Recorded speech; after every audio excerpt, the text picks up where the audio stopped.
Bapak Ibu Saudara yang kekasih dalam Kristus Yesus Tuhan kita, selamat bertemu dengan kami HKBP Kernolong, HKBP yang tertua di luar Pulau Sumatera, dan yang senantiasa bersama-sama dengan saudara di dalam renungan malam Shalom.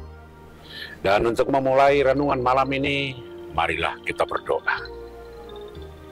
Allah Bapa di sorga yang kami kenal dalam nama Yesus Kristus, terima kasih untuk kasih setiamu yang tidak pernah putus-putusnya kami terima. Baik melalui kesehatan, secara khusus melalui firman-Mu yang malam ini kami dengar. Biarlah roh-Mu yang membimbing kami untuk mengerti dan memahami apa maksud-Mu dalam setiap kehidupan kami. Hanya di dalam Yesus kami berdoa. Amin.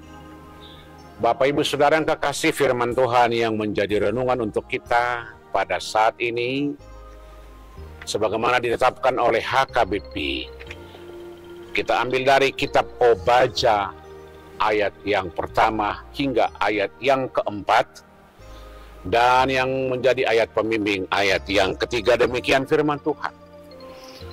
Keangkuhan hatimu telah memperdayakan engkau, ya engkau yang tinggal di liang-liang batu, di tempat kediamanmu yang tinggi. Engkau yang berkata dalam hatimu, siapakah yang sanggup menurunkan aku ke bumi?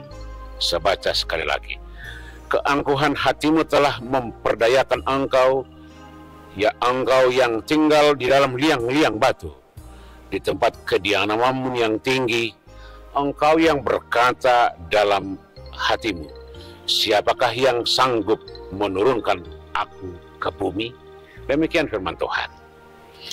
Saudara-saudara yang kekasih, inilah kritikan Nabi Obaja kepada bangsa Edom dan orang-orang Israel yang pada saat itu sedang mengalami kemakmuran yang luar biasa.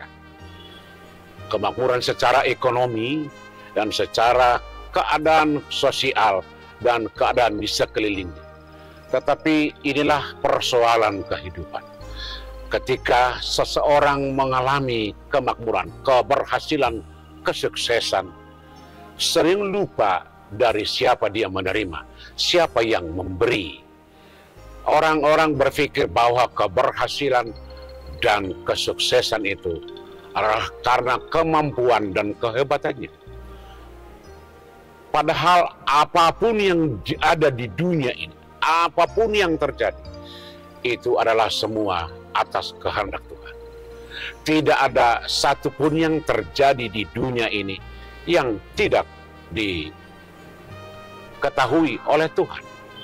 Karena itu adalah terlalu naif kalau kita berkata bahwa keberhasilan dan kesuksesan itu adalah berkat usaha, kerja keras, dan kemampuan sendiri.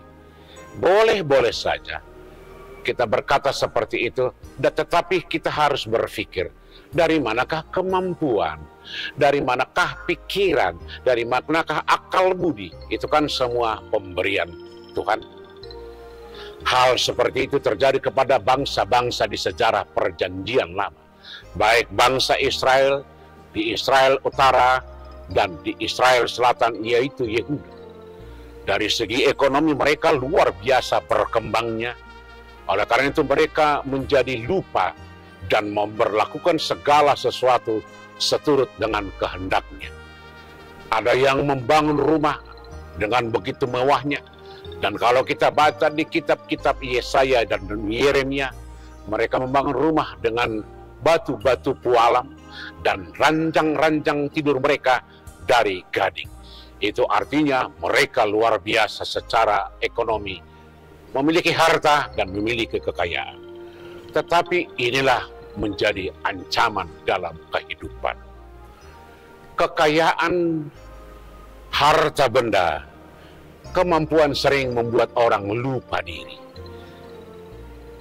Dan pada saatnya dia akan mempertuhankan apakah itu kekayaan dan apakah itu kemampuan, apakah itu teknologi. Nabi Obadja memperingatkan semua orang. Keangkuhan tidak akan pernah membawa kebaikan. Itu akan selalu berakhir dengan keburukan atau bencana. Karena itu keangkuhan adalah suatu bencana yang sangat menjadikan bagi semua orang. Karena seseorang yang angkuh adalah orang yang merasa lebih hebat, lebih utama, lebih unggul, dan lebih berharga dari orang lain. Konsekuensi dari semua ini, orang lain tidak dihargai dan bahkan tidak dihormati, tidak dikasihi. Dan jangan-jangan orang-orang di sekitarnya, orang-orang lain hanya untuk pelengkap demi keberhasilan. Karena itu Nabi Obadja memperingatkan dengan keras. Firman ini berkata, keangkuhan hatimu telah memperdayakan engkau, ya engkau yang tinggal di liang-liang batu, di tempat kediamanmu yang tinggi. Engkau yang berkata dalam hatimu, siapakah yang sanggup menurunkan aku ke bumi? Ini peringatan keras. Keangkuhan, keberhasilan, kesuksesan bisa membuat orang menjadi angkuh, dan keangkuhan akan menyeret seseorang untuk jauh dari Tuhan. Bukankah menara Babel tidak jadi atau hancur berantakan karena keangkuhan orang-orang pada zaman itu yang mencoba untuk menggagalkan rencana Tuhan dan mencoba melangkahi apa yang Tuhan rencanakan dengan membuat suatu menara. Tetapi hanya satu kata yang Tuhan berikan, satu tindakan yang Tuhan laksanakan, semua rencana itu, semua apa yang telah mereka persiapkan hancur berantakan. Oleh karena itu keangkuhan bisa membuat kehancuran yang begitu hebat. Hati-hati dengan keangkuhan. Keangkuhan adalah ciri-ciri orang yang hanya mengandalkan diri sendiri, ego yang terlalu tinggi, jiwa individualisme. Zaman ini sangat banyak mengancam kita dengan perubahan teknologi yang begitu cepat, dengan modernisasi yang setiap saat bisa berubah. Orang-orang bisa dengan begitu cepat mencapai keberhasilan, dan pada akhirnya dia akan menjadi congkak dan angkuh. Dan betapa kecongkakan dan keangkuhan itu, keberhasilan dan kesuksesan itu punya batas, punya waktu, punya limit. Karena itu tidak ada yang perlu diangkuhkan, tidak ada yang perlu dibanggakan, karena Tuhan yang memberikan semua. Perjalanan waktu menentukan seseorang apakah dia bisa bertahan dengan keberadaannya. Setiap orang yang memiliki jiwa angkuh, hati yang angkuh, waktu akan menentukan bagaimana dia akan jatuh oleh karena keangkuhannya. Tetapi kerendahan hati, kesederhanaan, pengenalan akan segala perbuatan Tuhan, itu akan membawa orang kepada kebenaran, kepada cinta kasih, dan bermakna bagi orang lain. Setinggi dan sehebat apapun yang kita miliki, sekuat apapun benteng yang kita bangun, itu juga punya batas, punya waktu.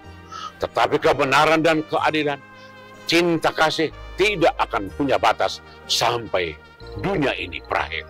Sebab Tuhan yang datang ke dalam dunia itu adalah atas kasih Tuhan, cinta kasih Tuhan yang luar biasa. Dan karena itu, ketika kasih menjadi landasan hidup seseorang, itu akan berlangsung sepanjang hayat dan sepanjang bumi yang ini ada. Oleh karena itu, biarlah keangkuhan kita buang dan kita gantikan dengan kesederhanaan, kerendahan hati, dan ketaatan serta kesetiaan kepada Tuhan.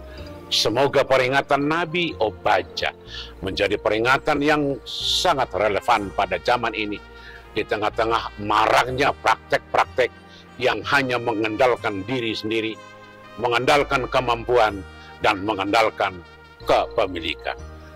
Padahal semua yang ada di dunia ini adalah milik Tuhan. Amin. Kita berdoa. Kami puji Engkau Tuhan yang terus-menerus mengingatkan kami untuk menyadari betapa apapun yang kami miliki adalah berasal dan bersumber dari Tuhan. Karena itu tidak ada hal yang bisa kami banggakan, membuat kami angkuh. Biarlah Roh-Mu yang berkuasa bertahta dalam hati kami, agar jiwa angkuh, hati yang congkak kami buang dan kami ganti dengan kerendahan hati, kesetiaan, dan cinta kasih. Terima kasih Tuhan, dan doa kami di dalam Yesus Kristus Tuhan kami. Amin. Anugerah Tuhan kita Yesus Kristus, kasih setia Allah Bapa, dan persekutuan dengan Roh Kudus kiranya menyertai saudara-saudara sekalian. Amin.